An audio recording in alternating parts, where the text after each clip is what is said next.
The Korsun-Shevchenkovsky Offensive led to the Battle of the Korsun-Cherkasy Pocket, which took place from the 24th of January to the 16th of February 1944. The offensive was part of the Dnieper Carpathian Offensive. In it, the 1st and 2nd Ukrainian Fronts, commanded, respectively, by Nikolai Vatutin and Ivan Konev, encircled German forces of Army Group South in a pocket near the Dnieper River. During weeks of fighting, the two Red Army fronts tried to eradicate the pocket. The encircled German units attempted a breakout in coordination with a relief attempt by other German forces, resulting in heavy casualties, estimates of which vary. The Soviet victory in the Korsun-Shevchenkovsky Offensive marked the successful implementation of Soviet deep operations. Soviet deep battle doctrine envisaged the breaking of the enemy's forward defenses to allow fresh operational reserves to exploit the breakthrough, by driving into the strategic depth of the enemy front. The arrival of large numbers of U.S. and British-built trucks and half-tracks gave the Soviet forces much greater mobility than they had in the earlier portion of the war. This, coupled with the Soviet capacity to hold large formations in reserve, gave the Red Army the ability to drive deep behind German defenses again and again. Though the Soviet operation at Korsun did not result in the collapse in the German front that the Soviet command had hoped for, it marked a significant deterioration in the strength available to the German army on that front, especially in heavy weaponry, nearly all of which was lost during the breakout. Through the rest of the war, the Red Army would place large German forces in jeopardy, while the Germans were stretched thin and constantly attempting to extract themselves from one crisis to the next. Mobile Soviet offensives were the hallmark of the Eastern Front for the remainder of the war. January 1944. In the autumn of 1943, the German forces of Field Marshal Erich von Manstein's Army Group South, including General Otto Wöhler's 8th Army, had fallen back to the Panther-Vatutin line, a defensive position that in Ukraine followed the Dnieper River. By the 1st of December 1943, the line had been broken and the Soviet army had crossed the Dnieper in force. Only two corps, the She under Gen. Wilhelm Stemmermann, the 42nd Army Corps under Lt. Gen. Theobald Lieb, and the attached Corps Detachment B from the 8th Army were holding a salient in the new Soviet line. The salient to the west of Cherkasy extended some 100 kilometers to the Dnieper River settlement of Konev, with the town of Korsun roughly in the center of the salient, with the 1st Ukrainian Front to its left and the 2nd Ukrainian Front to its right. Marshal of the Soviet Union Georgy Zhukov realized the potential for destroying Wöhler's 8th Army with the Stalingrad model as precedent and using similar tactics as were applied to encircle and defeat Paulus' 6th Army. Zhukov recommended to the Soviet Supreme Command to deploy 1st and 2nd Ukrainian fronts to form two armored rings of encirclement, an inner ring around the pocket followed by destruction of the forces it contained, and an external ring to prevent relief formations from reaching the surrounded units. Despite repeated warnings from Manstein and others, Hitler refused to allow the exposed units to be pulled back. General Konev held a conference at his headquarters at Boltushki on the 15th of January with his commanders and the political commissars to pass on the orders received from Styuka. The initial attack was to be conducted by Konev's own 2nd Ukrainian Front from the southeast by 53rd Army and 4th Guards Army, with 5th Guards Tank Army to exploit penetrations supported by 5th Air Army, to be joined in progress by 52nd Army, 5th Guards Cavalry Corps and 2nd Tank Army. Additionally, from Vatutin's 1st Ukrainian Front, 27th and 40th Armies were to be deployed from the northwest, with 6th Tank Army to exploit penetrations supported by 2nd Air Army.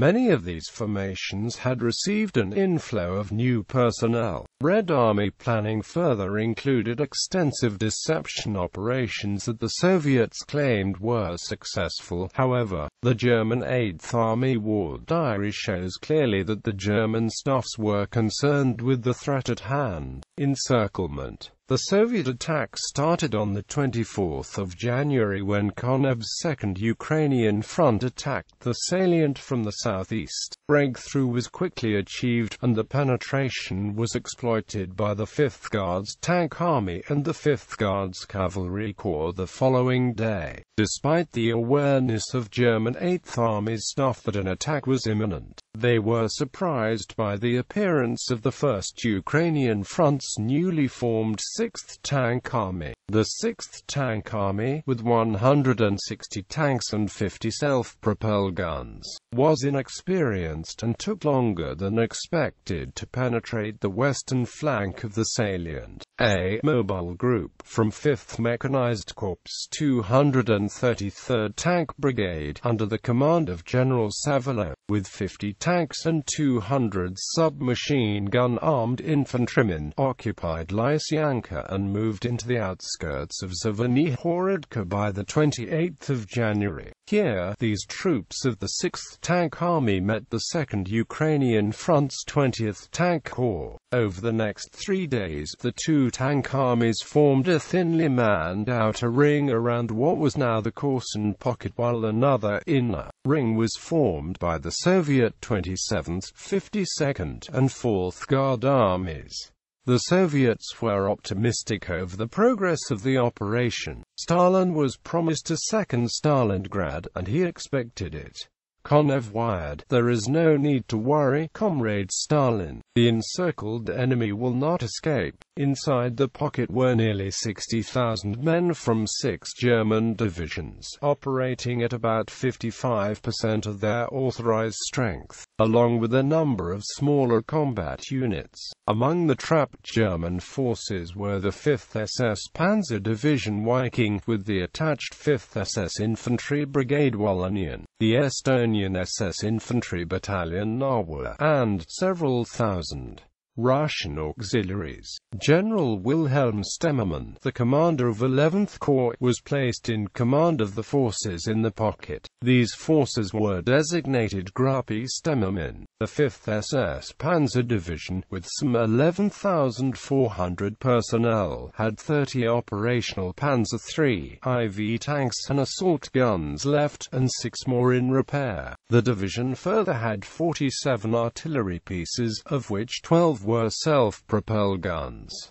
German relief attacks. Manstein moved quickly, and by early February the 3 and 47th Panzer Corps were assembled for a relief effort. Hitler intervened, however, and ordered the attack be transformed into an effort to counter-encircle the two Soviet army groups. General Hermann Brey, commander of 3rd Panzer Corps, requested the relief formations be united to attempt to force a corridor to the encircled Gruppy Stemmermann.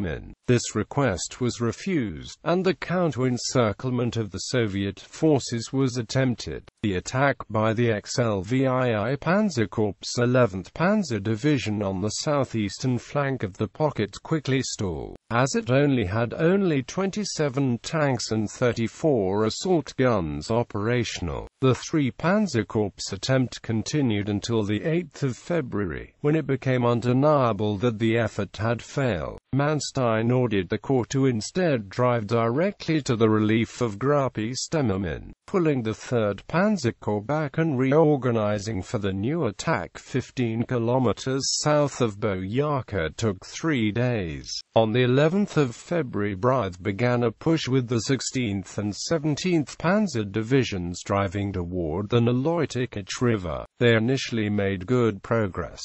The 1st Panzer Division and 1st SS Panzer Division LSSAH covered the northern flank of the drive. As they drove deeper into the Soviet positions, Zhukov ordered Vatutin to assemble 4 tank corps with the goal of cutting off the attacking German spearhead. The weather warmed, turning the roads to a soft mud and bogging down German progress. Here the liabilities of Germany's wheeled vehicles became evident. The Soviet forces had been provided Lend-Lease U.S.-built 4-wheel and 6-wheel drive trucks.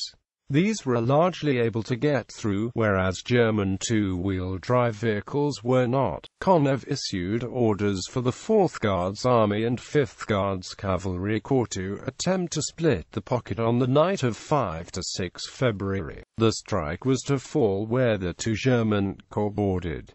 As fighting progressed, the Soviet goal became clear to Stemmermann and Lieb. Stemmermann ordered the 5th SS Division's armor to the scene. Together with the 72nd Infantry Division, the Soviet attack was brought to a halt, buying the German forces time. Red Army efforts were renewed between 7 to 10 February. This effort was hobbled by shortages in supply. 3 Panzer Corps penetrations toward the Dnieper River made the supply lines for Soviet formations such as Vatutin's 6th Tank Army much longer. The Red Air Force attempted to resupply some units using the Polikarpov Po-2 aircraft. Despite logistical difficulties, units from the 2nd Ukrainian Front were able to close in on Korsun by the 10th of February, collapsing the pocket to an area of 6 by 7 miles.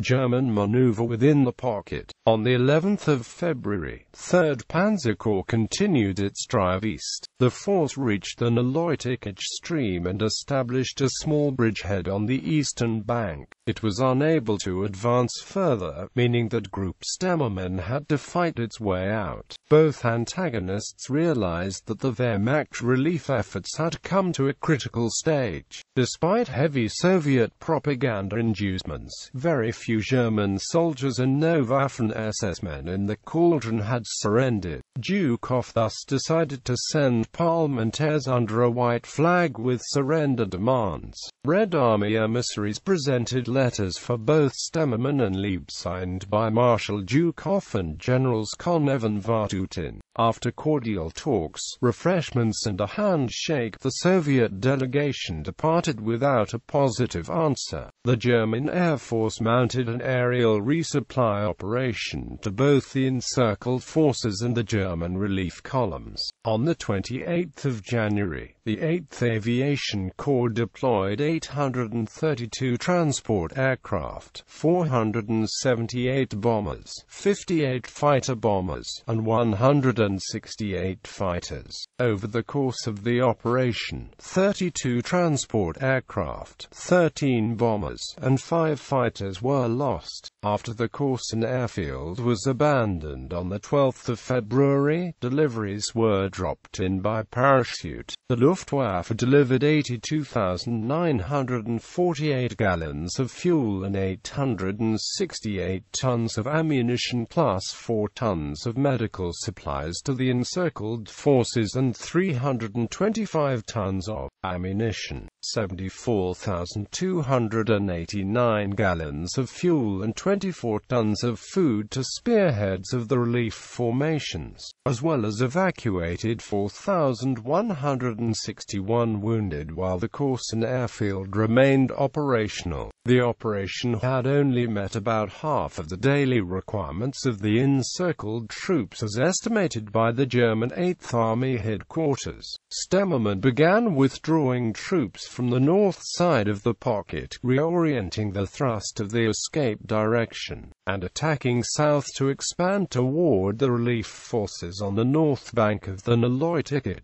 The encircled forces aimed to capture the villages of Novobuda, Komarovka, Kilky and Shandarovka at the southwestern perimeter of the pocket to reach a favorable jump-off line for the breakout. On 11 and the 12th of February, elements of the 72nd Infantry Division captured Novobuda and Komarovka, respectively. On the evening of the 15th of February, Kilky was secured against a Soviet counterattack. However, of all the German divisions in the pocket, the 5th SS Panzer Division contributed the most to continued operations. Since the 5th SS Division was the only truly mobile force inside the pocket, the division's tracked units were repeatedly shifted from one end of the pocket to the other to shore up crumbling lines. The pocket had wandered south and halfway toward the relief force and rested on the village of Shandarovka. The settlement was heavily defended by the Soviets, had been captured by 72nd Infantry troops, was retaken by units of the Soviet 27th Army and recaptured by the Germania Regiment of 5th SS Panzer Division. By nightfall on the 16th of February, 3rd Panzer Corps fought its way closer to the encircled formations.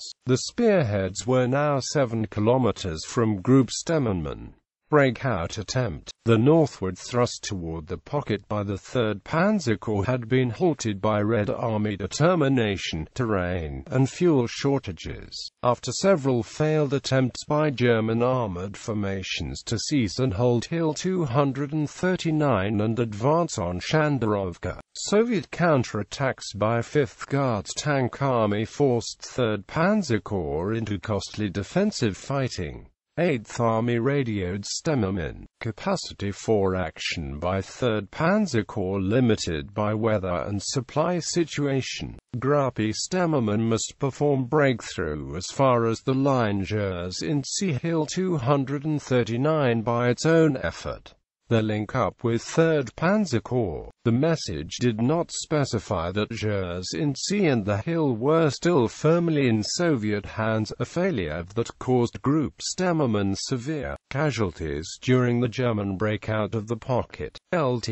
Gen. Theobald Lieb was appointed by 8th Army to lead the breakout. In the 7 kilometers that separated Group Stemmenmann and 3rd Panzer Corps, Konev was positioning his forces for an attack slated for the 17th of February. His 3 armies, the 4th Guards, 27th, 52nd and 5th Guards Cavalry Corps, surrounded the encircled German forces. The Red Army force also included elements of 5th Guards Tank Army with its armor placed in the area that separated Group Stemmenmann and 3 Panzer Corps. Stemmenmann elected to stay behind with a rearguard of 6,500 men. The remaining combined strength of 57th and 88th Infantry Divisions. The pocket was at this point just 5 kilometers in diameter, with no room to maneuver. Shandarovka, once seen as a viable escape route, became known as Hellsgate. The Red Army subjected the area to intense artillery and rocket fire, while the Red Air Force ground attack aircraft bombed and strafed the encircled troops, only infrequently challenged by the Luftwaffe. Various unit diaries described a scene of gloom, with fires caused by Soviet night bombing with incendiaries, destroyed or abandoned vehicles everywhere and wounded men and disorganized units on muddy roads. Ukrainian civilians were caught between the combatants. On the 16th of February 1944, Manstein, without waiting for a decision by Hitler, sent a radio message to Stemmenmann to authorize the breakout. Password freedom. Objective Lysianka. 2,300 hours. With extreme reluctance, Stemmenmann and Lieb decided to leave 1,450 non-ambulatory wounded at Shandarovka attended by doctors and orderlies. The troops then began to assemble at dusk into 3 assault columns with Division Group 112 to the north, 5th SS Panzer Division to the south and 72nd Division in the center, with the reinforced 105th Regiment in the first echelon to provide the assault power. Several battalions and regiments reached the German lines at October by 0410.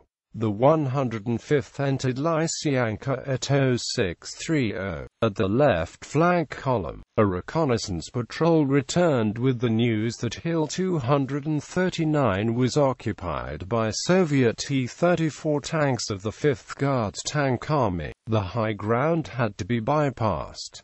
The direction of the German retreat had to veer off to the south toward the Dnieper River. When daylight arrived, the German breakout plan began to unravel. Very few armored vehicles and other heavy equipment could climb the slippery, thawing hillsides, and the weapons had to be destroyed and abandoned. General Konev, now aware of the German breakout, resolved to keep his promise to Stalin not to let the German forces escape. Soviet intelligence, however, at this stage vastly overestimated the armored strength of 3rd Panzer Corps, and Konev therefore proceeded in force. At this time the 20th Tank Corps brought its brigade of the new Joseph Stalin II's to the Korsun battlefield. Konev ordered all available armor and artillery to attack the escaping units, cut them into isolated groups, and then destroy them piecemeal. The two blocking Soviet rifle divisions, 206th Rifle and 5th Guards Airborne, had been smashed by the German assault forces without infantry support. Soviet tanks then fired into the German formations from a distance. With no anti-tank weapons in the field, T-34s commenced to wade in to support troops, headquarters units, stragglers and Red Cross identified medical columns.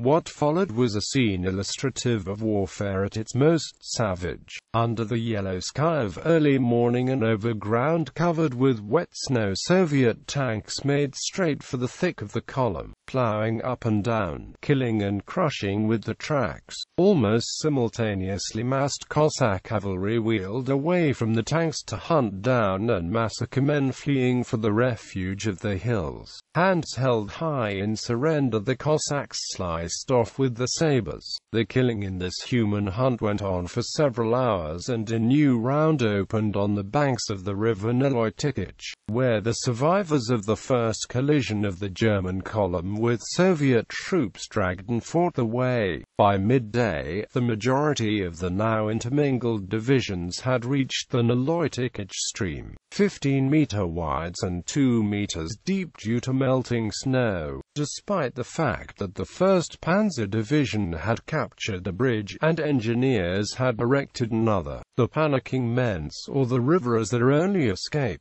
Since the main body was away and south of the bridgeheads, the last tanks, trucks and wagons were driven into the water. Trees were felled to form makeshift bridges, and the troops floundered across with hundreds of men drowning, being swept downstream with horses and military debris.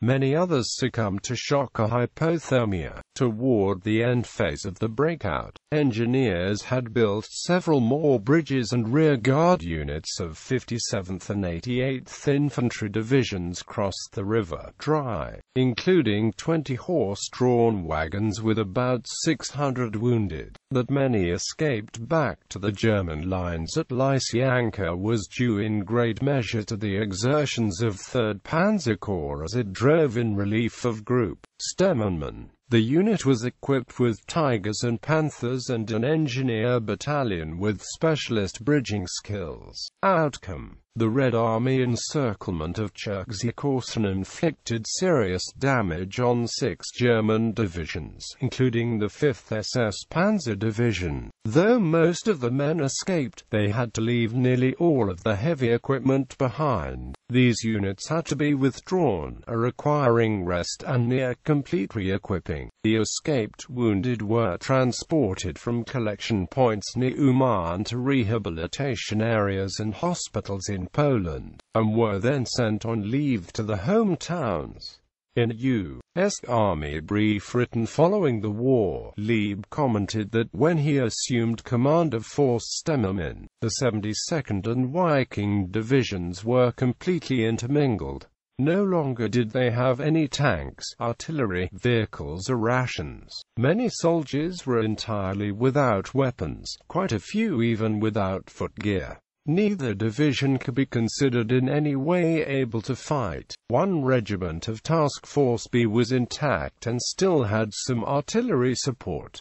However, this regiment also had no vehicles and no rations left. All wounded, estimated at about 2,000, were evacuated by air. He also stated, for lack of vehicles and fuel, 3rd Panzer Corps was unable to reinforce its units in the area of Lysyanka and Oktyabr, had no extra supplies of any kind, and his forward elements were unable to provide rations for the troops emerging from the pocket. With German armored reserves drawn to the Korsun pocket, the Soviets struck Army Group South in 2 other sectors. The 13th and 60th Armies advanced south of the Pripyat marshes, capturing the remnants of the German 13th Corps at the Battle of Rovno and advancing to Lusk. To the south, the 3rd and 4th Ukrainian Fronts attacked along the bend of Dnieper River, capturing Kryvyi Rih.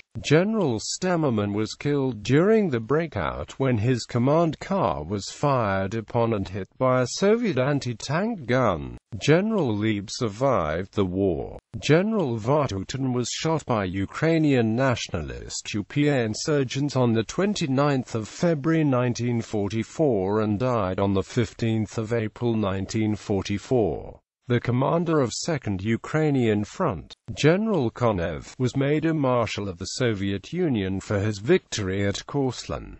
Konev also survived the war. Assessment: the battle around Korsun was a major Soviet victory that enabled later advances the next spring into Romania. An entire German army became trapped, and as the pocket collapsed, the forces inside were forced to retreat through gaps in the Soviet forces surrounding them, resulting in significant losses in men and tremendous losses in equipment. Hitler's insistence on holding the exposed salient strongly limited the options of German field commanders. Once the Soviets had encircled the German forces, the German relief efforts produced mixed results. The effectiveness of the German counterattack was limited by Hitler's plan for splitting his strength to attempt a counter-envelopment. The XLVII Panzerkorps attacks were ineffective due to the weakness of its divisions. Though the 3rd Panzer Corps was far more effective, the Corps wasted a week on a failed attempt to encircle the Soviet forces. When 3rd Panzer Corps was finally given the mission of driving to relieve Gruppy Stemmerman, the Germans were unable to provide Bake's heavy tank regiment with adequate fuel supplies,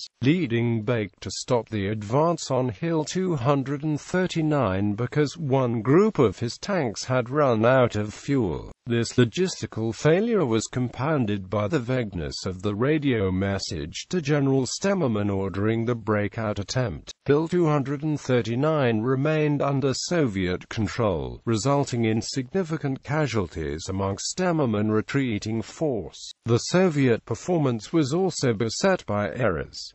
Soviet intelligence on German forces in the pocket was faulty in overestimating the strength. At the same time, the Soviets underestimated German capability for a counter-attack and had to hurriedly move more forces forward to bolster the strength of their encircling rings. The Soviet Air Force was unable to significantly hinder the German aerial resupply effort. Ultimately, the encircling forces were unable to prevent a German breakout, allowing a significant portion of the trapped Germans to escape. Given the initial circumstances of the battle, the degree of Soviet losses makes clear that while the Soviets won at Korsun, it was a victory that came at a high price.